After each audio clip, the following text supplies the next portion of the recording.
എല്ലാവർക്കും ഷജിലാസ് കിച്ചണിലേക്ക് സ്വാഗതം. ഇന്ന് ഞാൻ വന്നിട്ടുള്ള വീഡിയോ നിങ്ങൾക്ക് കണ്ടപ്പോൾ തന്നെ മനസ്സിലായിട്ടുണ്ടാകും. മൈക്രോഗ്രീൻസിനെ പറ്റിയുള്ള വീഡിയോ ആണ്. ഇന്ന് മൈക്രോഗ്രീൻസ് കൊണ്ട് നല്ലൊരു തോരനാണ് തയ്യാറാക്കുന്നത്. ഇവിടെ ഞാൻ ചെറുപയറും മൺപയറുമാണ് മുളപ്പിച്ചെടുത്തിട്ടുള്ളത്. ഇവിടെ ഒരു പ്ലാസ്റ്റിക്കിൻ്റെ പാത്രത്തിൽ കുറച്ച് മണ്ണിട്ട് കൊടുത്തിട്ടുണ്ട്, കുറച്ച് വെള്ളം ഒഴിച്ച് കൊടുത്തിട്ടുണ്ട്. അതിലേക്കാണ് മുളപ്പിച്ച പയർ ഇട്ട് കൊടുക്കുന്നത്. ചെറുപയർ ഒരു 8 മണിക്കൂർ വെള്ളത്തിൽ സോക്ക് ചെയ്ത് ആ വെള്ളം ഒന്ന് ഡ്രെയിൻ ചെയ്ത് എടുത്തതിന് ശേഷം ഒന്ന് അടച്ച് വെച്ചാൽ നന്നായിട്ട് മുളച്ച് വരും. ആ മുളച്ച പയറാണ് ഇവിടെ ഞാൻ ഇട്ട് കൊടുത്തിട്ടുള്ളത്.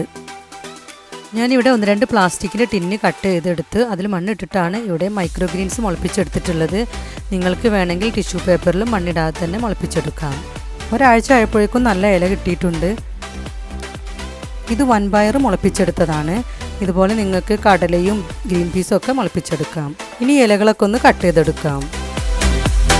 ഇത്ര ഇല ഞാൻ കട്ട് ചെയ്തെടുത്തിട്ടുണ്ട്. ഇത് സാധാരണ ഇലക്കറികളെക്കാളും ഏറെ ഗുണമുള്ളതാണ്. ഇനി ഇല ഒന്ന് ക്ലീൻ ചെയ്തെടുക്കാം. ഇനി ഇതൊന്ന് കട്ട് ചെയ്തെടുക്കാം. ഇപ്പോൾ എല്ലാം ഞാൻ ഇതുപോലെ കട്ട് ചെയ്തെടുത്തിട്ടുണ്ട്. തോരനിലേക്കുള്ള മിക്സ് തയ്യാറാക്കിയെടുക്കാം. അതിനൊരു കപ്പ് തേങ്ങ മിക്സിയുടെ ജാറിലേക്ക് ഇട്ട് കൊടുക്കാം. 2 ചെറിയ ഉള്ളി കട്ട് ചെയ്തത്, 2 പച്ചമുളക് കട്ട് ചെയ്തത്, ഇതിലേക്ക് ആവശ്യത്തിനുള്ള ഉപ്പിട്ട് കൊടുത്ത് ഇതൊന്ന് അടിച്ചെടുക്കാം. ഇപ്പോൾ തേങ്ങയുടെ മിക്സിയുടെ ജാറിലിട്ടൊന്ന് അടിച്ചെടുത്തിട്ടുണ്ട്. ഇനി തോരൻ തയ്യാറാക്കാം. ഈ പാനിലേക്ക് 1 ടേബിൾ സ്പൂൺ വെളിച്ചെണ്ണ ഒഴിച്ചു കൊടുക്കാം. ഇപ്പോൾ എണ്ണ ചൂടായിട്ടുണ്ട്. ഇതിലേക്ക് ചെറിയ ഉള്ളി ഇട്ട് കൊടുക്കാം. ഞാൻ കടുക് ഇട്ട് കൊടുക്കുന്നില്ല.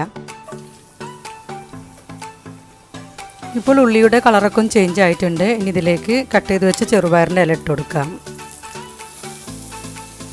കുറച്ച് ഉപ്പിട്ട് കൊടുക്കാം. ഇതൊന്ന് നന്നായിട്ട് മിക്സ് ചെയ്ത് കൊടുക്കാം.